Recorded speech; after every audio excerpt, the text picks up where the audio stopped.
Okay,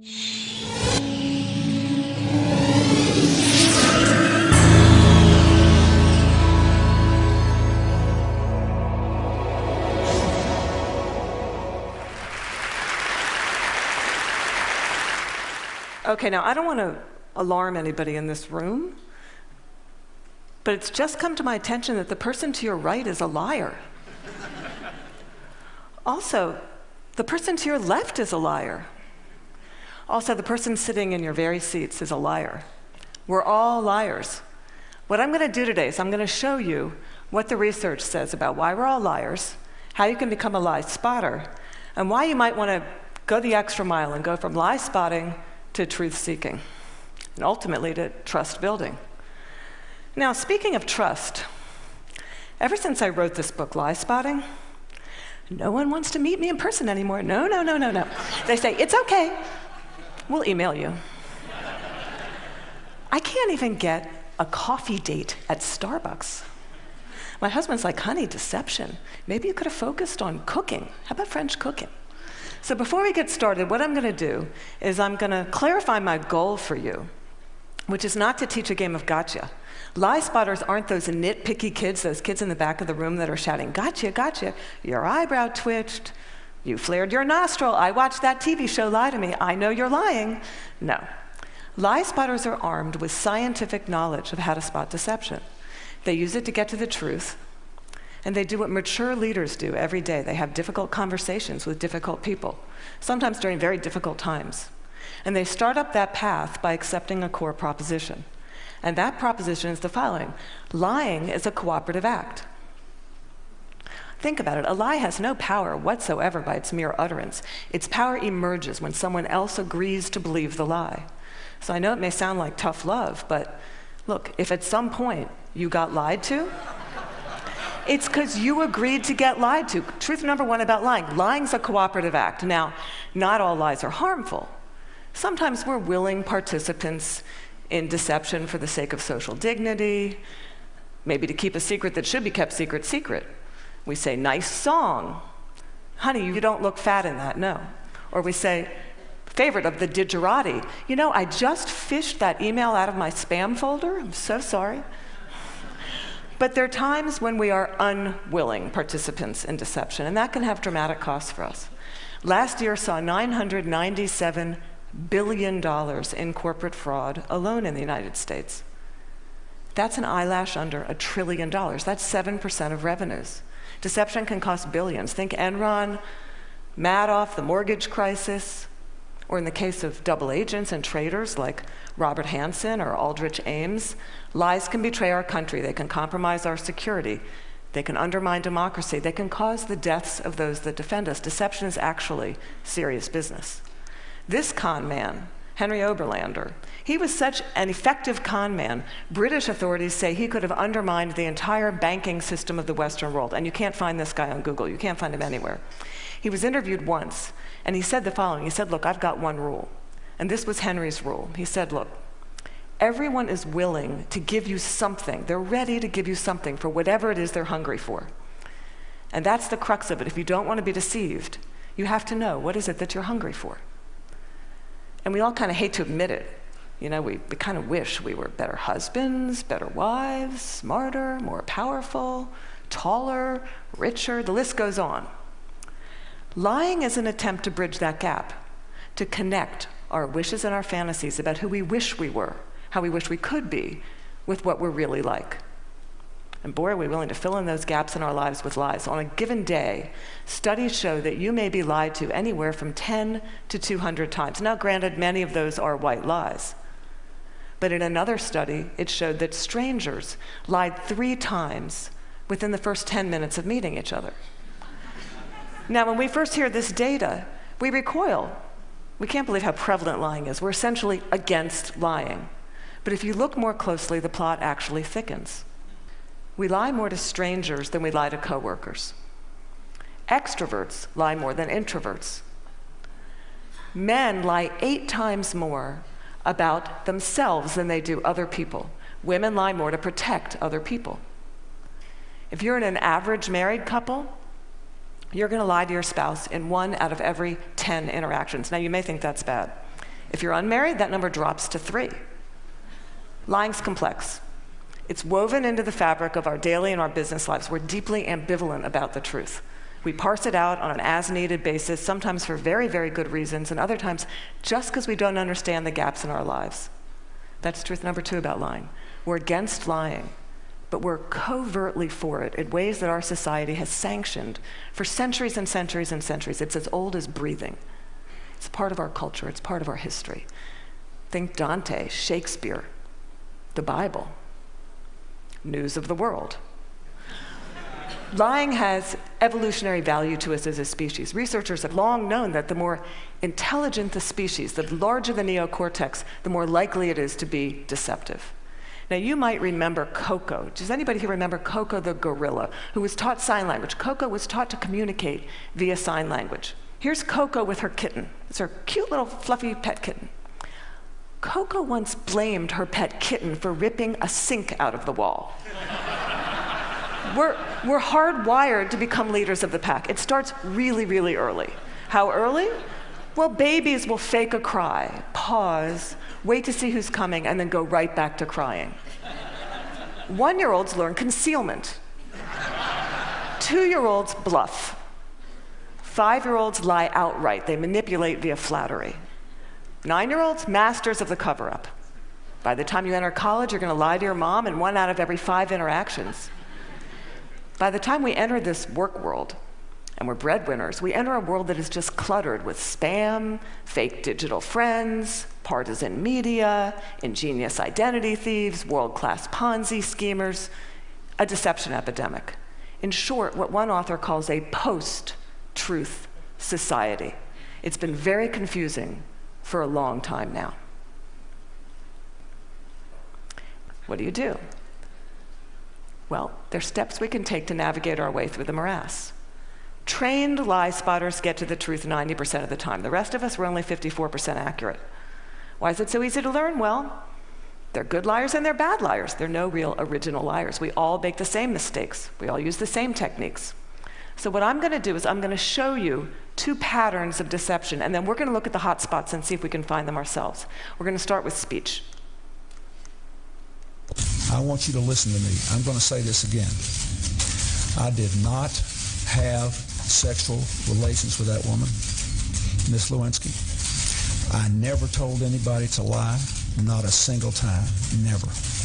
These allegations are false, and I need to go back to work for the American people. Thank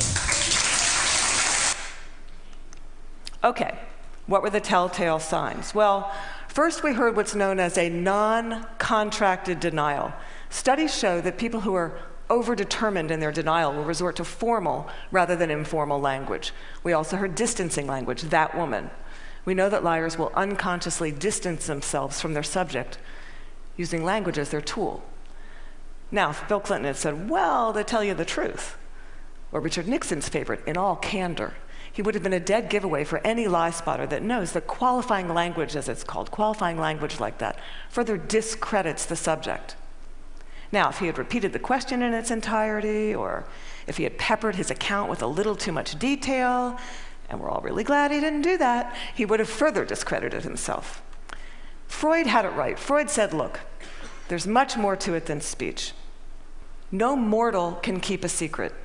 If his lips are silent, he chatters with his fingertips, and we all do it. No matter how powerful you are, we all chatter with our fingertips. I'm going to show you Dominique Strauss-Kahn with Obama, who's chattering with his fingertips. Now, this brings us to our next pattern, which is body language. With body language, here's what you got to do. You really got to just throw your assumptions out the door. Let the science temper your knowledge a little bit, because we think liars fidget all the time. Well, guess what? They're known to freeze their upper bodies when they're lying. We think liars won't look in the eyes. Well, guess what? They look you in the eyes a little too much just to compensate for that myth. We think warmth and smiles convey honesty, sincerity, but a trained lie spotter can spot a fake smile a mile away. Can you all spot the fake smile here? You can consciously contract the muscles in your cheeks. But the real smile's in the eyes. The crow's feet of the eyes, they cannot be consciously contracted, especially if you overdid the Botox. Don't overdo the Botox. Nobody will think you're honest. Now we're going to look at the hot spots. Can you tell what's happening in a conversation? Can you start to find the hot spots to see the discrepancies between someone's words and someone's actions? Now, I know it seems really obvious, but when you're having a conversation with someone that you suspect of deception, attitude is by far the most overlooked but telling of indicators. An honest person is going to be cooperative. They're going to show they're on your side. They're going to be enthusiastic. They're going to be willing and helpful in getting you to the truth. They're going to be willing to brainstorm, name suspects, provide details. They're going to say, hey, maybe it was those guys in payroll that forged those checks. They're going to be infuriated if they sense they're wrongly accused throughout the entire course of the interview, not just in flashes. They'll be infuriated throughout the entire course of the interview. And if you ask someone honest, what should happen to whoever did forge those checks? An honest person is much more likely to recommend strict rather than lenient punishment. Now, let's say you're having that exact same conversation with someone deceptive. That person may be withdrawn, look down, lower their voice, pause, be kind of herky-jerky. Ask a deceptive person to tell their story. They're going to pepper it with way too much detail in all kinds of irrelevant places. And then they're going to tell their story in strict chronological order. And what a trained interrogator does is they come in, and in very subtle ways, over the course of several hours, they will ask that person to tell their story backwards. And then they'll watch them squirm and track which questions produce the highest volume of deceptive tells. Why do they do that? Well, we all do the same thing. We rehearse our words, but we rarely rehearse our gestures. We say yes, we shake our heads no. We tell very convincing stories, we slightly shrug our shoulders. We commit terrible crimes, and we smile at the delight in getting away with it. Now, that smile is known in the trade as duping delight, and we're going to see that in several videos moving forward, but we're going to start. For those of you that don't know him, this is presidential candidate John Edwards, who shocked America by fathering a child out of wedlock. We're going to see him talk about getting a paternity test. See now if you can spot him saying yes while shaking his head no, slightly shrugging his shoulders, lots of be happy to participate in one.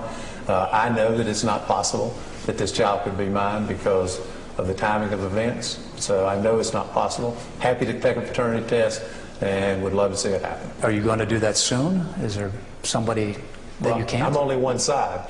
I'm only one side of the test, but I'm happy to participate in one. Okay, those head shakes are much easier to spot once you know to look for them. Now, there are going to be times when someone makes one expression while masking another that just kind of leaks through in a flash.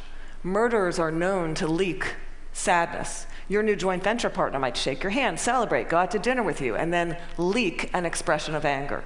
And we're not all going to become facial expression experts overnight here, but there's one I can teach you that's very dangerous and that's easy to learn, and that's the expression of contempt. Now, with anger, you've got two people on an even playing field. It's still somewhat of a healthy relationship, but when anger turns to contempt, you've been dismissed. It's associated with moral superiority, and for that reason, it's very, very hard to recover from. Here's what it looks like. It's marked by one lip corner pulled up and in. It's the only asymmetrical expression, and in the presence of contempt, whether or not deception follows, and it doesn't always follow, look the other way, go the other direction, reconsider the deal, say, no, thank you, I'm not coming up for just one more nightcap, thank you.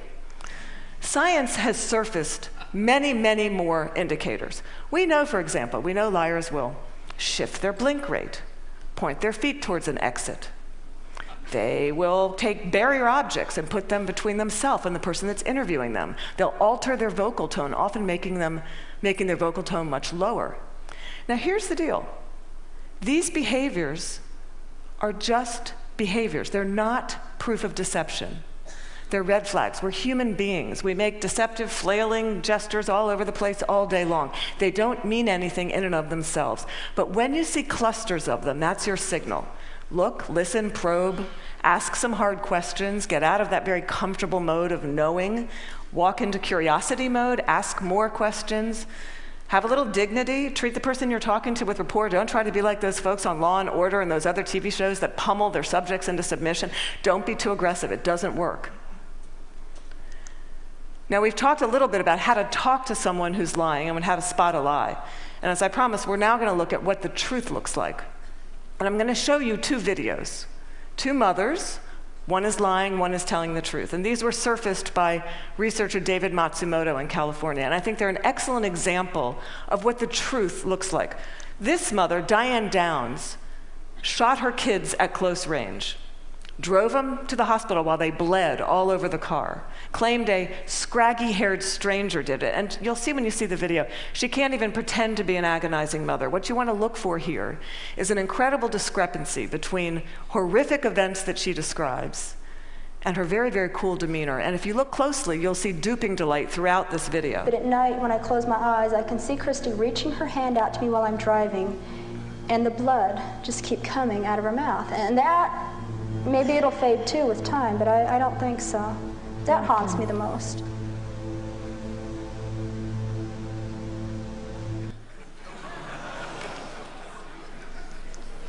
Now I'm going to show you a video of an actual grieving mother, Erin Runyon, confronting her daughter's murderer and torturer in court. Here you're going to see no false emotion, just the authentic expression of a mother's agony. I wrote the statement on the 3rd anniversary of the night you took my baby. And you hurt her, and you crushed her, you terrified her, until her heart stopped. And she fought, and I know she fought you. I know she looked at you with those amazing brown eyes, and you still wanted to kill her. And I don't understand it, and I never will. Okay, there's no doubting the veracity of those emotions. Now, the technology around what the truth looks like is progressing on, the science of it. We know, for example, that we now have specialized eye trackers, infrared brain scans, MRIs that can decode the signals that our bodies send out when we're trying to be deceptive. And these technologies are going to be marketed to all of us as panaceas for deceit. And they will prove incredibly useful someday. But you've got to ask yourself, in the meantime, who do you want on your side of the meeting? Someone who's trained in getting to the truth, or some guy who's going to drag a 400-pound electroencephalogram through the door? Lie spotters rely on human tools. They know, as someone once said, character's who you are in the dark. And what's kind of interesting is that today we have so little darkness. Our world is lit up 24 hours a day. It's transparent, with blogs and social networks broadcasting the buzz of a whole new generation of people that have made a choice to live their lives in public. It's a much more noisy world. So one challenge we have is to remember, oversharing, that's not honesty. Our manic tweeting and texting can blind us to the fact that the subtleties of human decency, character, integrity, that's still what matters. That's always what's going to matter. So in this much noisier world, it might make sense for us to be just a little bit more explicit about our moral code. When you combine the science of recognizing deception with the art of looking, listening, you exempt yourself from collaborating in a lie. You start up that path of being just a little bit more explicit because you signal to everyone around you. You say, hey, my world, our world, it's going to be an honest one. My world is going to be one where truth is strengthened and falsehood is recognized and marginalized. And when you do that, the ground around you starts to shift just a little bit. And that's the truth. Thank you.